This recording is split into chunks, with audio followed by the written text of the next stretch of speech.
Ahead on the Bleav in Steelers show, it is draft week. The NFL draft is this Thursday. We'll get you caught up on everything you need to know with the 2023 draft. The Steelers with 3 picks in the top 49. Welcome into the Bleav in Steelers show. I'm Mark Bergin, joined as always by Pittsburgh Steelers scout and 2-time Super Bowl champion Ike Taylor.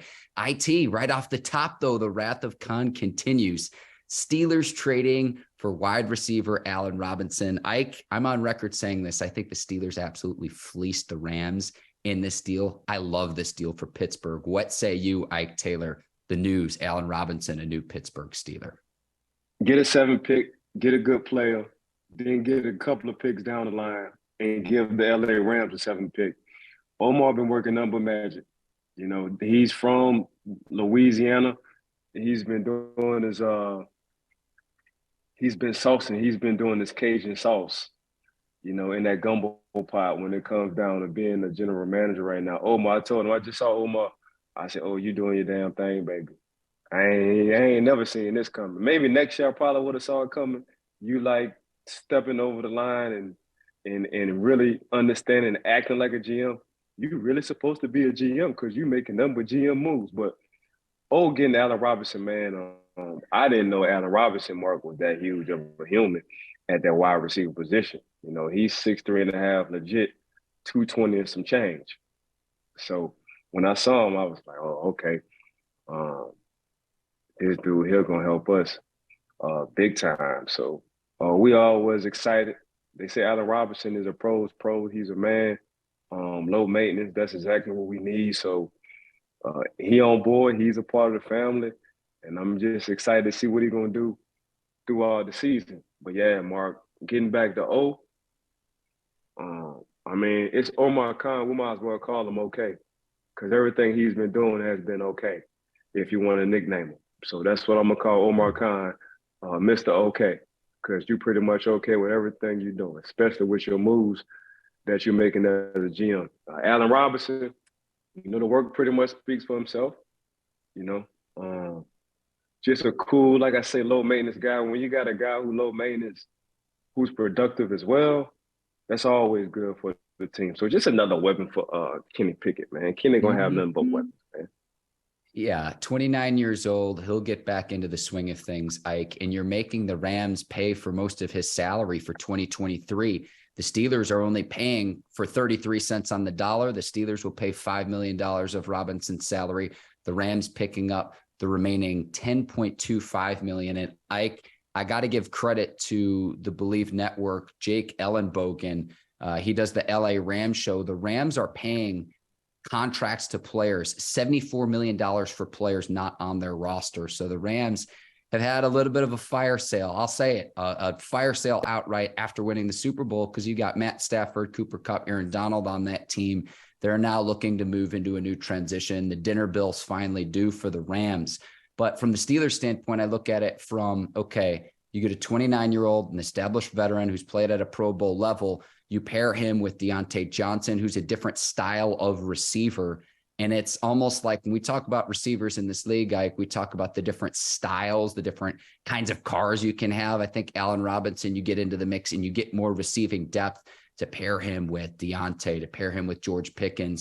It doesn't put too much of the onus and burden on Calvin Austin III, who didn't play at all in 2022 due to injury. So you're bringing an established veteran, because Diontae Johnson, I've said this last year, was like the elder statesman. Diontae is only 27 years old. He'll be 27 this year. So you bring in another established veteran who's played at a high level. And one other thought I had too, Ike. Who's Allen Robinson had at quarterback throwing to him? Now he'll finally have a legitimate quarterback in Kenny Pickett. I can't wait to see what he can do in a Steelers uniform. Yeah, you look at AR, you look at the weapons Kenny Pickett have. You know, if you want to just describe it or use an analogy, Mark, you got, you know, Diontae Johnson, he the Porsche of the wide receiver group. You got GP, he's more like the 101 Aston Martin, James Bond edition of the group. And then you got Allen Robinson. He's the big boy Sunday Rolls-Royce Phantom of the group. And what do you know? We play football on Sundays. Usually if you got a Rolls-Royce, you bring your Rolls-Royce out on Sundays. So Kenny has a variety of weapons on the perimeter between AR, Deontay, and a guy George Pickens, who we call Alien on our show at the wide receiver position. So, I mean, Kenny moving on to his second year mark, man, it's going to be a lot of fun for Kenny. I don't think Kenny never had this much weapons, even though he had, you know, Addison, who left and went to USC, you know, the wide receiver war kid coming out in the draft as well. But now we talking about right now ready. You know, you got three guys with three different body types who can pretty much get open whenever they need to. And as a second year quarterback, especially for Kenny Pickett, I know he's licking his chops right now.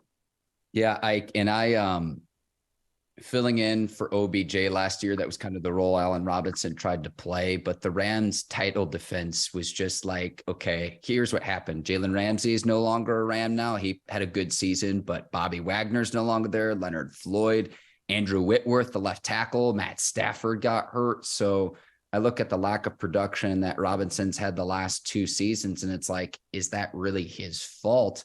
And then in his final season in Chicago, the Bears just decided to stop throwing him the football, which makes no sense to me. So I'm excited to see what he can do in a Steelers uniform. Now, what the Steelers are going to need to figure out is in 2024, he would be owed $10 million.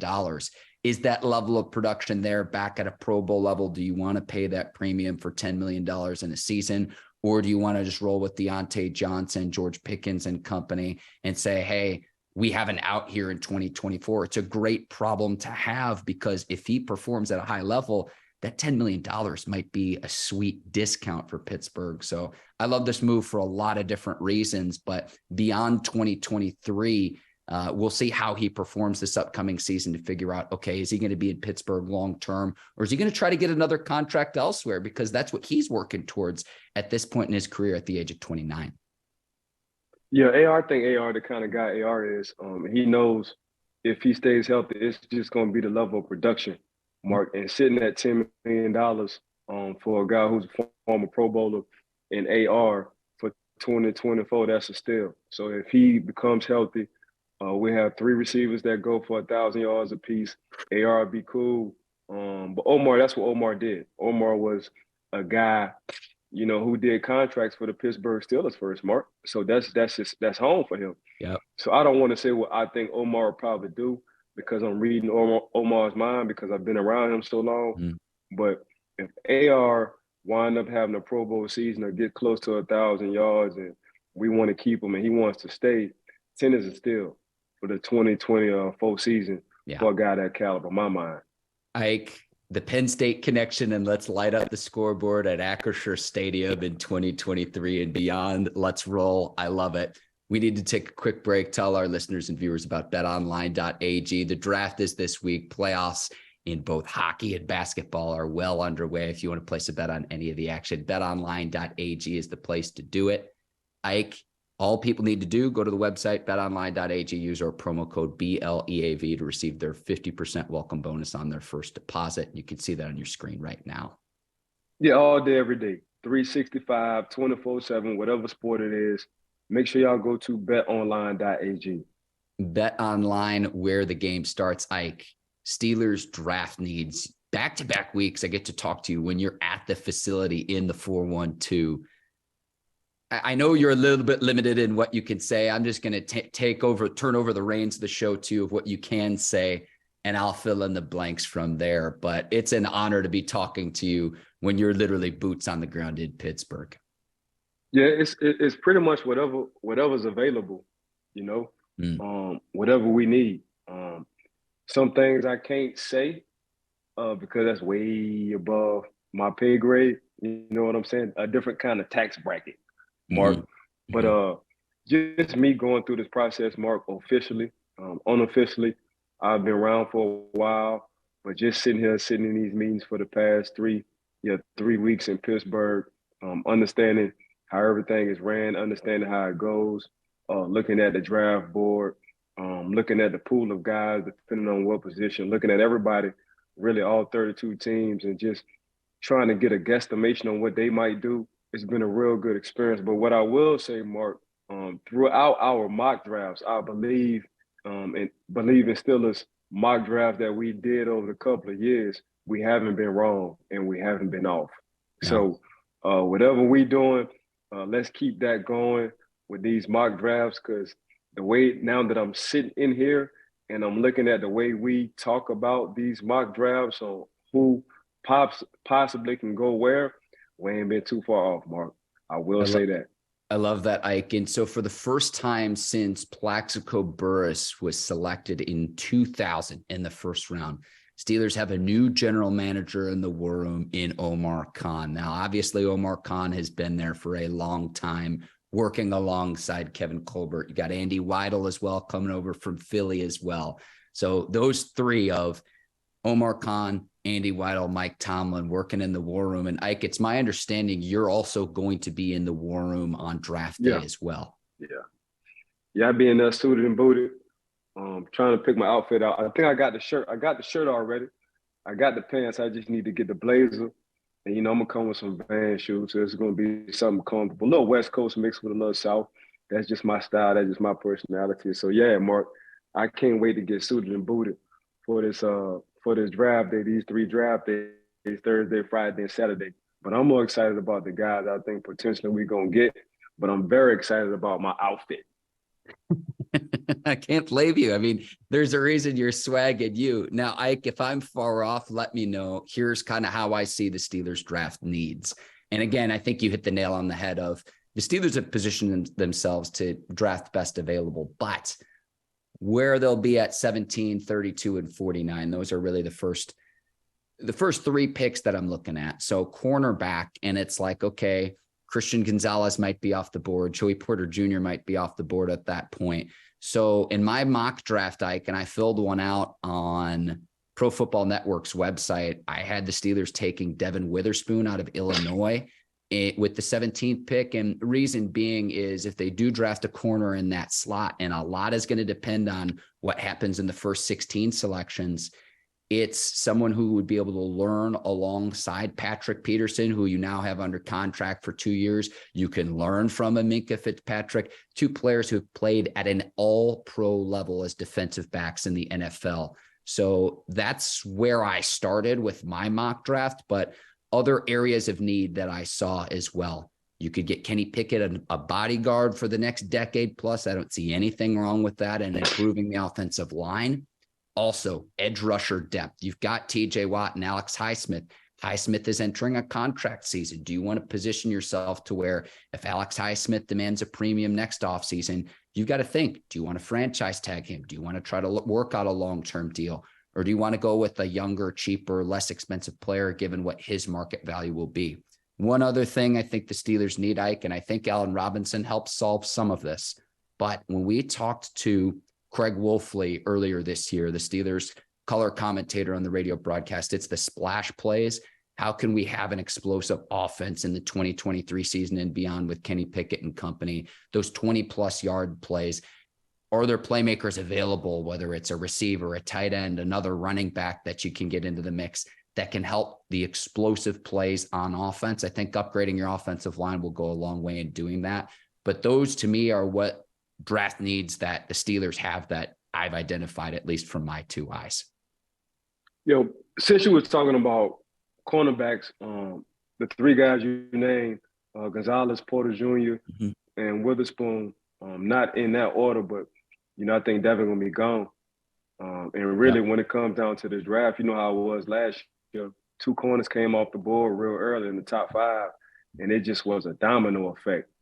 So that could possibly happen in the first round again this year. You get you a few corners, really any position. Whatever position have 2 back-to-back, or 1 out there, 1 another, man, that's usually a domino effect. Everybody gets scared, and they just start picking them out, regardless on where they was at on their draft board. So time will tell with that. But the 3 guys you just named are high value guys when it comes down to that position, and possibly going in the first round. So time will tell, but we saw it last year. Usually it's quarterbacks usually get off the board fast, but last year it was pretty much out of the top 10. There was a lot more defensive guys than offensive guys.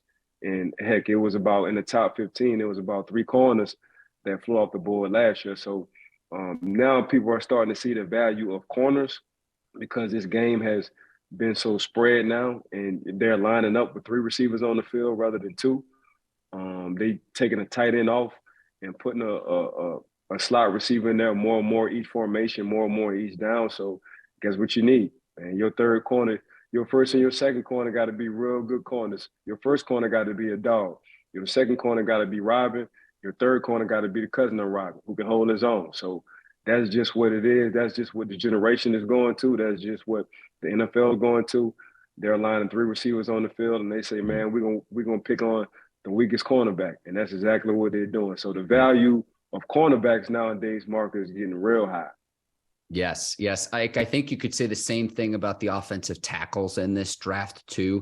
And let me backsell again. When we talked to Lee Steinberg, he was talking about the drop off of a team's starting left tackle compared to the backup. So you obviously want a stud, but there's a huge drop off if there's an injury to your starting left tackle to then either move over your starting right tackle to the other side or go to the backup. And so I think the same thing could happen with Peter Skoronski out of Northwestern, Paris Johnson Jr. out of Ohio State, Darnell Wright, Tennessee, Anton Harrison, Oklahoma, Broderick Jones, Georgia. I mean, there's several others, but I think that domino effect that you mentioned with the corners could also potentially happen with offensive tackles here in the first round come Thursday. So, Mark, I'm not going to disagree with you on that one, but what I will say, Mark, is on the backside, you always got to have a foundation when it comes down to left tackle. But usually you can always put a tight end, or you can put the running back if you're going to go in the shotgun formation to have him chip to help the left tackle. Nowadays, and this is just my personal opinion, your right tackle got to be just as good as your left tackle, because now the TJ Watts now are lining up on the left side, which is the right side for the opposing team's offense. So when you do that, you got to have a dog on the right side, because usually your quarterbacks are right-handed, and when they see something just coming down the pipeline every time, it's not a good feel. So nowadays, I think the tables have turned, and I will always say this position, the left tackle and the right tackle position, should be valued high. But I think now more than ever, guys and teams are starting to understand that, man, my right tackle got to be just as good as my left tackle, because nowadays they're putting their best pass rusher, edge rusher on the left side, which is the right side of the formation of the offense. So you got to be solid at 2 tackles. It can't be, look, we just going to take the blind side out of them. Nah, nowadays, man, these defensive coordinators, they doing games, they doing twists, and your right tackle got to be just as good as your left. The Steelers certainly do that with TJ Watt. I'm going to be very cognizant when I'm watching football in 2023, when we're talking about the best edge rushers in the game, Micah Parsons, the Bosa brothers. I know Myles Garrett lines up over left tackles, but to see where the best edge rushers in the league line up, and sometimes teams will move him around. Minka for a lot, when he rush, he lines up. Not Minka. Yeah, Micah Parsons, when he lines up, he lines up on the left side, which is the right side. He do a lot of damage. I mean, he going to do a lot of damage anywhere he go on that defense. But for the most part, if you just look at the percentages, he lines up on the left side of that defense when he wants to rush. That's 12 years of NFL experience right there, where you're watching at a deeper level than what you might see on a TV broadcast. So, Ike, let me rip through the rest of my mock draft and we'll get you out of here, because I know you've got scouting meetings. So with the 32nd pick, going to upgrade the defensive line, build the interior and the foundation, the front 7. I'm going to go with Brian Brzee out of Clemson, get some more depth for Cam Hayward, Larry Ogunjobi and company up front. If he's there at 32, I'd love to see that, because I love Cameron Hayward, Ike, but let's keep him fresh at the age of 34. Let's keep Larry Ogunjobi, who was playing hurt last season, still playing at a very high level. Let's keep those guys fresh and help build the foundation for the next 5 to 10 years up front. Yeah, that's a good thing about having young guys. When you have a young guy, especially at that nose tackle position, you got a guy a big body guy. We call them dump truck guys. You got a dump truck body kind of guy who can move and hold a point. Man, when you got Larry and when you got Cam just sitting on the outside, them 2 guys, they're able to do whatever they need to do. And we talking about a future Hall of Famer in Cam as soon as he hang up the cleat. So Cam gonna be Cam, and what I mean by that, he's probably the most underrated defensive lineman in the game from a fan perspective. But if you ask anybody who played football against him, they say he's hell. And that's the reason why he's going to the Hall of Fame, and he can play any position on that defensive line. You give him some help, like you said, even though he's 33, he's just as successful as anybody younger than him or older than him. Consistent. That's just Cam. That's the way his body is. That's the way he moves. That's the way he works. So Coach T do a good job of, making sure Cam is fresh. What people don't understand about Cam is his football IQ. He got a high football IQ. So the moves that he make, the plays that he make, it's because he already know what you're trying to do to him. So, but you get him a young, fresh body, take a lot of the load off of him. You can only imagine the year Cam would have if he have a fresh body sitting in that middle when it comes down to that defense, Mark. Someone who could learn from an established veteran who's played at the highest level too as well. Ike, let me give you the rest of my picks really quickly. And if you want to hop in at any point, Ike, feel free. Pick 49, I've got the Steelers picking an offensive tackle in DeJuan Jones out of Ohio State. We'll get Kenny Pickett, a bodyguard. We'll get the Steelers an offensive lineman. Steelers haven't picked an offensive lineman in the first or the second round since 2012, and David DeCastro. We know how it worked out with DeCastro. We know how it worked out with Pouncey up front, paving the way in the 2010s, Ike up front. So round 3, I've got Gervon Dexter out of Florida, defensive lineman. Round 4, I picked an edge rusher, Nick Hampton out of Appalachian State. Again, get some edge rushing depth. I think that is something the Steelers will address in the draft, considering you've got a premium in TJ Watt and Alex Highsmith, but there's not a ton of depth behind both of those players. And you need to position yourself to where if Alex Highsmith demands a premium and top dollar next offseason, you'll be in a decent position to make sure that you're okay up front. Got Malik Cunningham, the quarterback out of Louisville in the 7th round. I think the Steelers could also look to the XFL for a quarterback. They'll need a third stringer because Mason Rudolph remains a free agent. You've got Kenny Pickett and Mitch Trubisky under contract. And then I picked a tight end, Josh Weil out of Cincinnati with the last 7th round pick that the Steelers have. I know that they have Connor Hayward as well, but you've got Pat Freiermuth, you got Zach Gentry, who they just re-signed. Connor Hayward, I think they could use not just at the tight end position, but in the backfield almost as like a fullback as well. So those were my picks for the Steelers. You can roast them if you want to, but also keep in mind there's a lot of players where it's like, yeah, but what if the Steelers took this guy? And it's like, look, a lot of times there's going to be other teams that pick the players that you really want before the Steelers pick at 17, 32, 49, and so forth. Yeah, so getting back to your 3rd round pick, just as an offensive lineman, Mark, you can never not have enough offensive linemen. We don't even have to go too far. Just look at what the Philadelphia Eagles did with their offensive line. Look how far they went with Jalen Hurts. Shout out Jalen Hurts for getting his $255 on his new contract. So and I'm talking M's, I'm sorry, I ain't talking about dollars or 200,000. I'm talking about $255 million. So what you look at what the Philadelphia Eagles did, they did exactly what we used to do back in the day. Draft offensive lineman 1st or 2nd round. Alan Faneca, we called him Red, Hall of Fame. Pouncey is going to be in the Hall of Fame. DeCastro cut it short, but at the same time, that was his decision. A multiple Pro Bowler offensive lineman. So I can just go down the line of offensive linemen. We had Marvell Smith coming from the West Coast, Kendall Simmons coming from Auburn. So we had a lot. I didn't play with a lot of offensive linemen. Willie Colon, I didn't play with a lot of offensive linemen who were just pit bulls at the front. So when I saw the Philadelphia Eagles and the moves they made to help Jalen Hurts, they had the best offensive line in the game, Mark. So when you look at that, that's exactly the recipe that I think the Pittsburgh Steelers might want to get back to when it comes down to having bodyguards for Kenny Pickett, as you would say. I'm very excited to where I hope we're talking a week from now and we'll say, I can't believe this player fell to the Steelers. A lot like a year ago when we were saying the same thing with Kenny Pickett. That is my hope come Thursday, Friday, and Saturday. Yeah, I mean, that's what we're doing.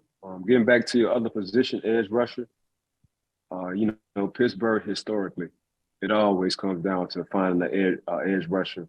Yeah. Finding a nugget or a gem or a guy who has become a guy like Alex Highsmith. I don't think people in their right mind other than Pittsburgh saw what Alex Highsmith was going to do until now. Alex led the league in TFLs. He almost led the league in sacks if he didn't get hurt a few games. And really, when you want to talk about TJ Watt getting hurt, I don't think nobody ever expected Alex Highsmith to step his game up like that. But he saw that as a major opportunity. Now he's putting himself in a good position to get some cheese. So when it comes down to that edge rush, that outside linebacker position, in my mind, since the 70s, nobody has found better linebackers than the Pittsburgh Steelers to do that. Yeah. Ike, that's fair to say. I think that's totally fair to say. Really quickly, Ike, first two picks, Panthers number 1, Texans at number 2. I would say either go Stroud or Anthony Richardson if I were the Panthers. What should those two teams do at the very top of the draft?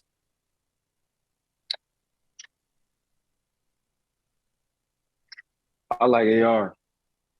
I think AR got the no ceiling clause in what he can do.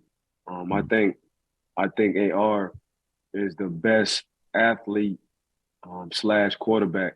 And this is how I look at quarterbacks.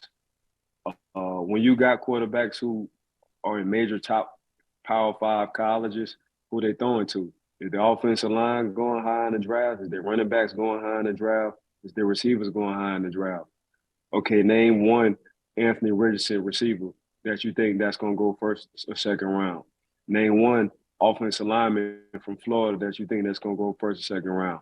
Name one running back in the backfield from Florida with Anthony Richardson that you think that's going to go first round. So if you can't name them, that's showing the value and how good this kid is. I was already high on him. We talked about him at least a month and a half ago, and I always been high on AR because I saw what he did. He's done more with less. And if you just look at a lot of your great quarterbacks who come into the NFL, you really can't name top first-round receivers that they had, only a few. Aaron Rodgers from Cal, I don't think he had a top first-round receiver. Big Ben, Miami, Ohio, I don't think he had a first-round receiver. Joe Flacco coming from the East Coast, I don't think he had a first-round receiver. So when you look at these guys and you're evaluating these guys, you're like, okay, if I do get these guys weapons, I can only imagine.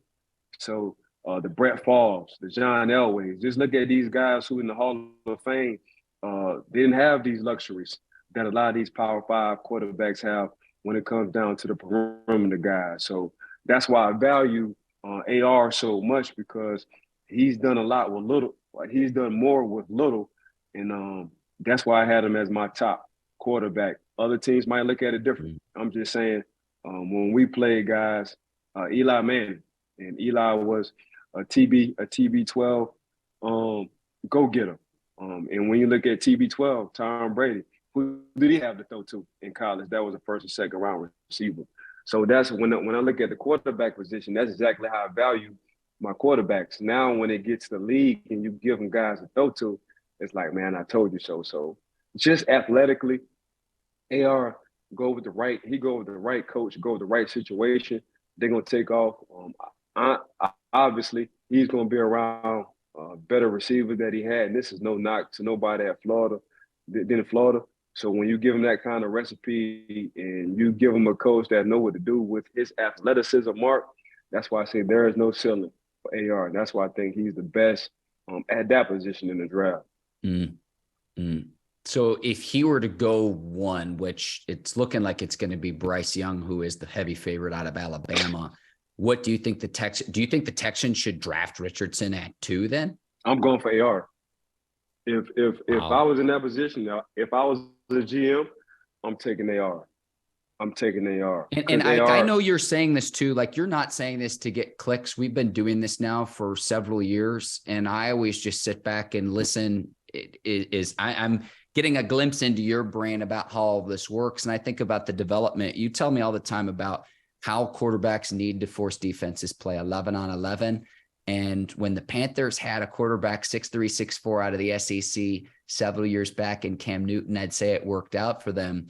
Here's the thing too, and this might not be popular to say, but if Richardson were to get drafted early on, he's the type of quarterback where, yes, you want to see him on the field as soon as possible and the rookie contract and all of that. But if he goes to a system where he can learn from an established veteran who's played at a high level, and then come in once he's ready, once he's familiar with the playbook, once he's learned underneath. That's not a popular or flashy decision to make, Ike, but I've seen that recipe work out for so many quarterbacks in the NFL. And to me, it's not really about the 2023 season for whichever team drafts Richardson. It's about his development and what it leads to in 2024 and beyond. Yeah, so my thoughts on these quarterbacks coming out, Mark, is 7-on-7 is so huge. They got tens of thousands of snaps and reps at throwing the ball to receivers. Back in the day, them guys had to work, or they didn't have the luxury of these 7-on-7 marks. These young kids, they getting reps after reps. So they're able to read cover 2, cover 1, cover 4. In high school, really, they starting off in middle school, then high school, then college. So the reps are so far and beyond with this generation. I don't see any reason for him to sit. If I'm looking at it, they didn't sit. Well, Eli had to wait it out, but Peyton Manning didn't sit. 7 had to wait it out. He came off a default. But nowadays, I don't think you need to sit. Joe Cool didn't sit in Cincinnati. He didn't sit at all. You already saw it. So when you see somebody special, you go out on just take your losses, and your losses might be a couple of games. If we got 6 games in the front of the season and we win 3, hell, we're above schedule. That's how I look at it. So if we go 3-3, man, we're above schedule. How I'm looking at it with DeMarco Ryan sitting at the head coach position, one thing I know, his defense is going to be on point. Oh, yeah. And he's going to have some kind of a run game just coming from Kyle Shanahan and that tree. So you give him AR, now he has a luxury. Now he's thinking like a defensive coordinator, but on the offensive side, man, now it's really 11 on 11. Because usually when you got a pocket quarterback, you don't account for a quarterback running the ball. The first thing I tell whatever AR team go to is, hey, bro, as soon as you see daylight, run, but once you see daylight, slide. And I give me a dang baseball coach. Let AR go through some lessons on learning how to slide. If you don't know how to slide, that's the first thing I do. But it just makes your defense so hard to play when it's a true 11 on 11, because now that quarterback who can run, he's the ultimate mismatch. A guy who can down there jump 40 inches, ran a 4.4 at the combine, threw the ball at his pro day, hit the top of the ceiling. That says a lot. And by the way, he's still raw. So now I can create and mold him to exactly who I want him to be. I can put that offense around his athletic ability. So I don't think it's an issue with AR going 1. I know they said they like the reps at the quarterback, but nowadays, excuse me, if you just look at the first round receivers, and this is no knock to CJ Stroud, but if you just look at the first round receiver CJ Stroud was going to, it's been nothing but first, second. He probably have a first or second wide receiver go this year. So if you look at what AR been working with as far as like receiver wise and rounds, they've been going really little to nothing. So that's what I'm saying. When I look at that quarterback position, I'm looking at who the heck is he throwing to? Who the heck is his offensive line?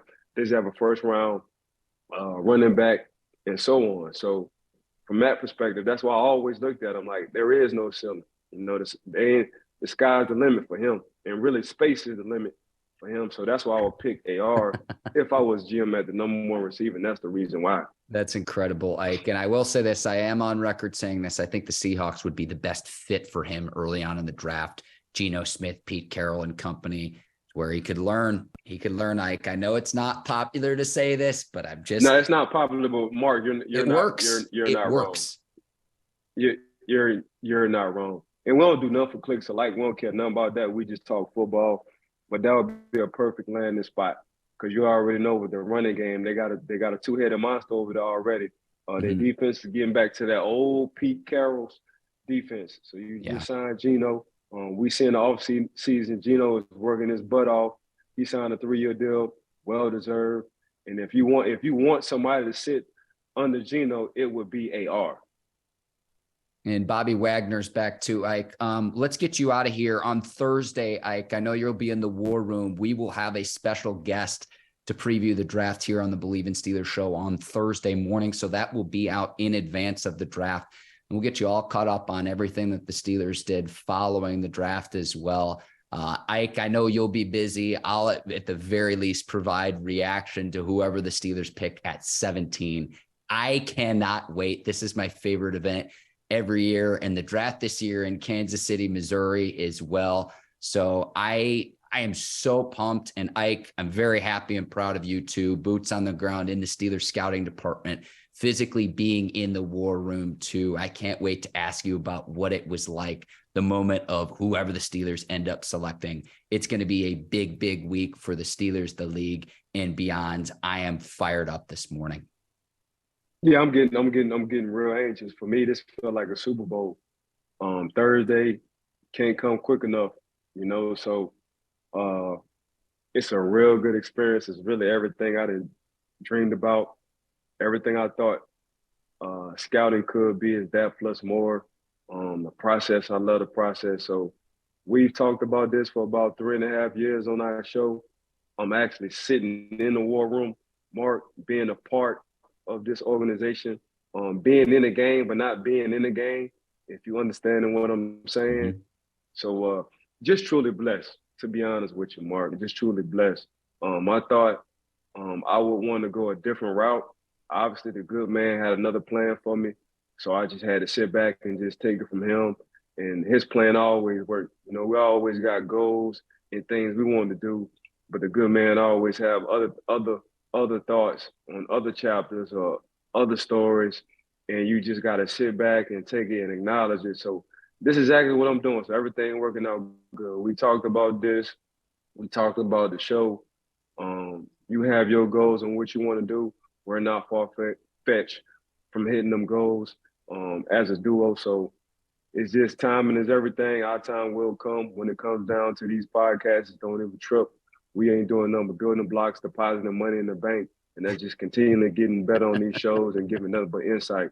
So I want to thank BetOnline.ag for sponsoring our show. Y'all been with us since day one. I want to thank Brinks TV, of course, for making us look good on this podcast.